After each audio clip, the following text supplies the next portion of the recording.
Talk to me about how England qualified.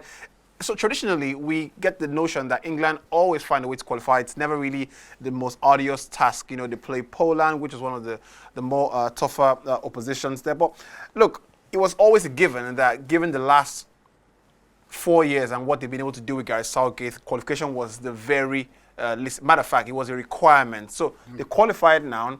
They find themselves in Group B with Wales, Iran, and the USA, all familiar teams. They could say, you know what, even before the tournament start, we should have at least 6 points from that group. But when you think about England and how far they've come, 2018 semi-finals of the World Cup, 2020 the Euros, all the way to the final, lost to Italy.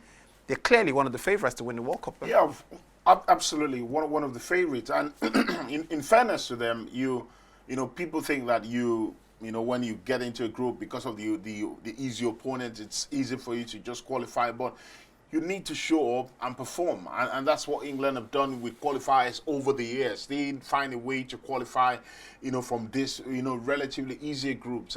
Poland were in the group, Albania were in the group, Hungary in the group, and Hungary and Albania have been building something steady in the past few years, but nowhere near the level England are at the moment. So it was easy, in the end, 26 points, and followed by Poland, who had 20 points. It was great for them. 8 wins, 2 draws. It was easy for them. But in the end, it's the main tournament. It's all about the main tournament, what they do at the tournament. And with the qualifiers, England have got a great pool of players to choose from. You can mix and match. You can play one squad today, make a lot of changes in this qualifiers, and that's what Gareth Southgate has done, and done that really well. I want to talk to you about the quality they have. They're very stacked in options. I don't remember an England team having the options they have since maybe the era of Joe Cole and co, Frank Lampard and co. And even at that, I still think this era of players, they've got more players in more positions than that era. So look, you think about Jack Grealish, who doesn't even start for English national team. He probably starts in many teams across the world as well. Bukayo Saka, Phil Foden.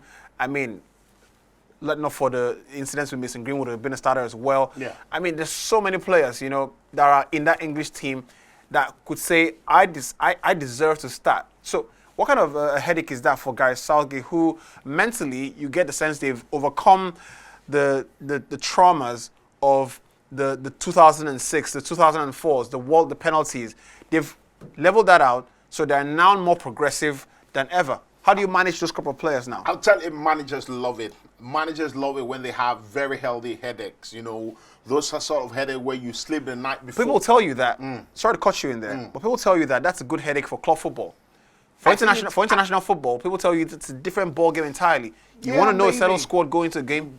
Maybe because, for club football, there's a lot of matches and they come thick and fast. If you don't play this week, you can play next week.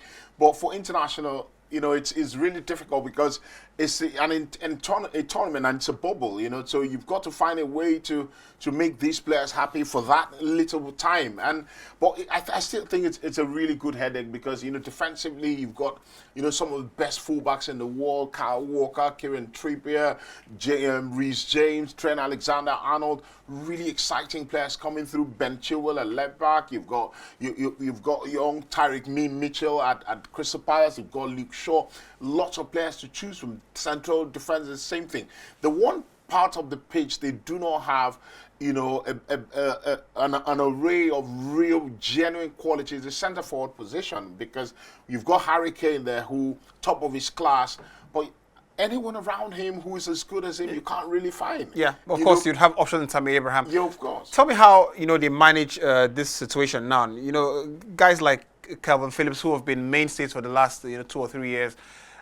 If he doesn't start playing games, regularly for City, so all of a sudden you're going to a World Cup where your main starters, like Harry Maguire, who's been, fairly solid in England, John Stones, all those players are not regulars at their football clubs. That could leave you a bit rusty going into a major tournament. Is that the biggest headache that Gareth Southgate has? Is starters are not necessarily, starters at the football club they play for. Bar Harry Kane and even Raheem Sterling, of course, who wasn't starting for City. So is that the biggest headache they have? Yeah, big worry for the manager. Very big worry, because what you want to do going into a tournament is having your players playing regularly, consistently and being in great shape and in great form.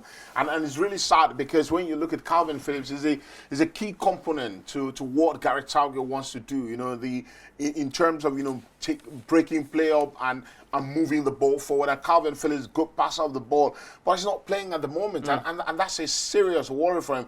John Stones is another one. Even though John Stones gets to play more than Calvin Phillips, you know, currently injured at the moment, but that would really worry the manager that the key players in the key positions are not, you know, getting game time. And players like Jadon Sancho as well. You know what you do with a kid like Anthony Gordon, who's just come on.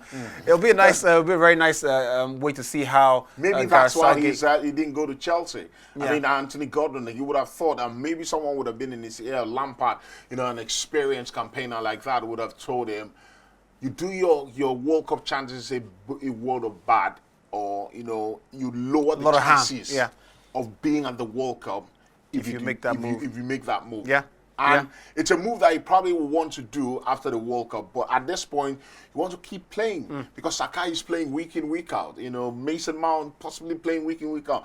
Jadon Sancho has found a new lease of form. And you want to be in that conversation where when the manager is picking players, he's got to look at it and say, I've got to make a really tough decision. If you make that move, you make the decision very easy for the manager. Yeah, it's an incredible array of players to pick from, that's for sure.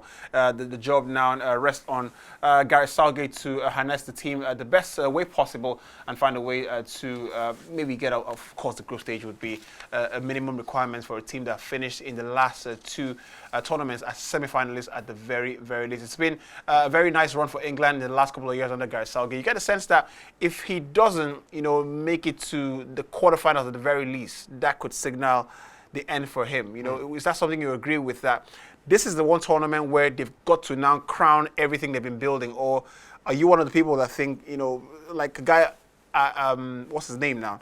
Fernando Santos at Portugal, regardless of what happens at the World Cup, you still give him more time?